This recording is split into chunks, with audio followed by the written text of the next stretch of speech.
Hey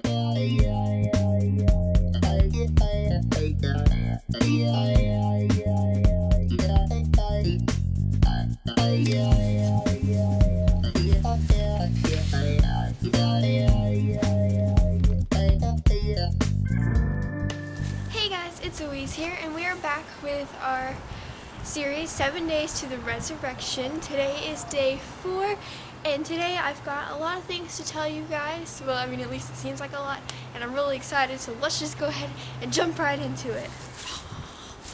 So today I'm going to be reading you guys all of the verses that I read today to be able to tell you guys this.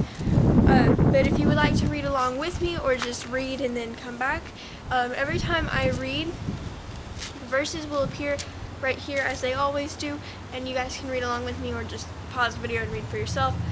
I don't really care. Whatever you want to do is obviously fine with me. We're going to start with Matthew chapter 26, verse 1 through 5. Sure, it's still recording.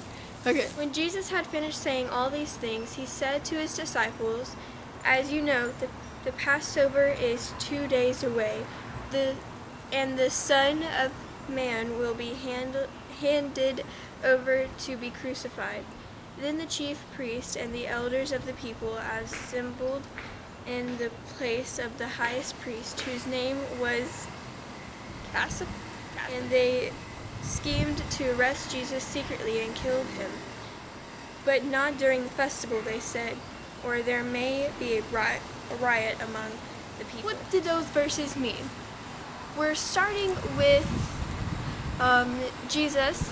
He just got finished teaching at the temple, and this day he did teach at the temple as he's been doing, and he's talking to his 12 disciples, and he's like, "Guys, you need to remember that in 2 days I will be handed over to be crucified."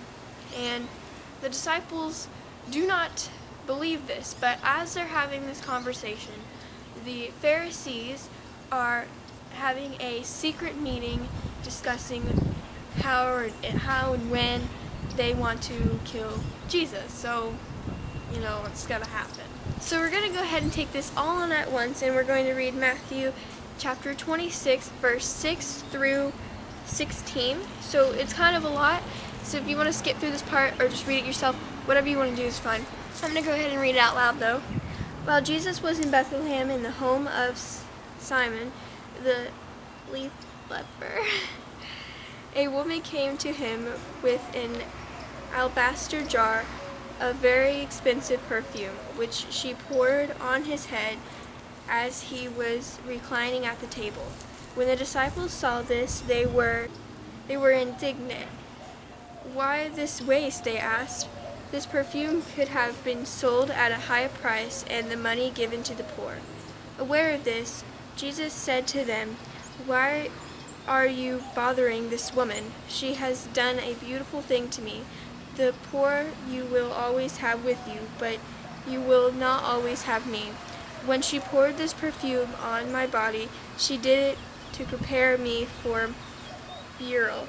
Truly I tell you, wherever this gospel is preached throughout the world, what she has done will also be told in memory of her.' Then one of the 12, the one called Judas Iscariot, went to the chief and asked, 'What are you willing to give me if I deliver him over to you?' So they counted out for him 30 pieces of silver.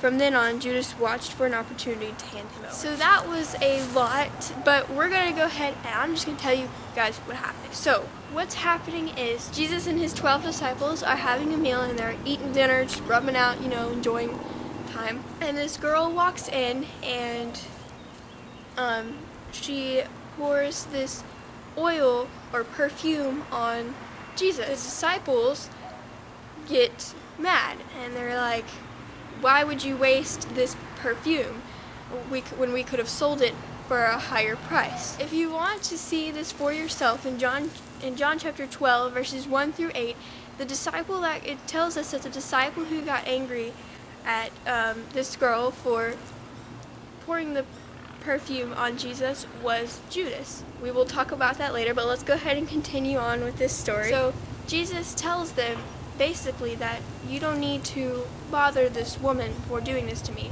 She knows that I need to be prepared for what's to come, and what's to come is death.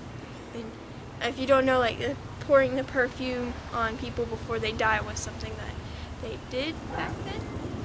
This is a lesson for us in saying that sometimes we're so caught up in the good things that we want to do, because the disciples were saying, hey, we could have used this money to go and feed the poor, which we'll get back on that in a second. But what this lesson could teach us is that in life we are normally, sometimes we'll get so caught up in all the good things that we're doing that forget about God.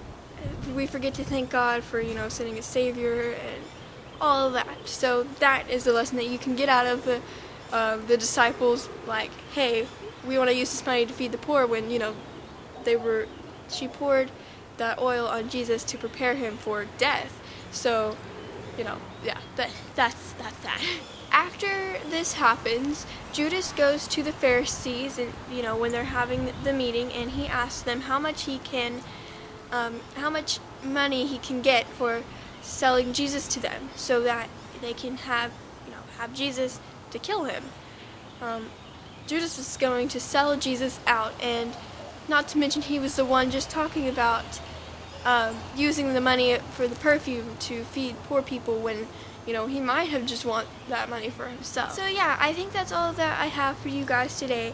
Thank you guys so much for watching this video. Make sure you comment down below your thoughts, give this video a big thumbs up, subscribe, and share with others about this series, because views are great.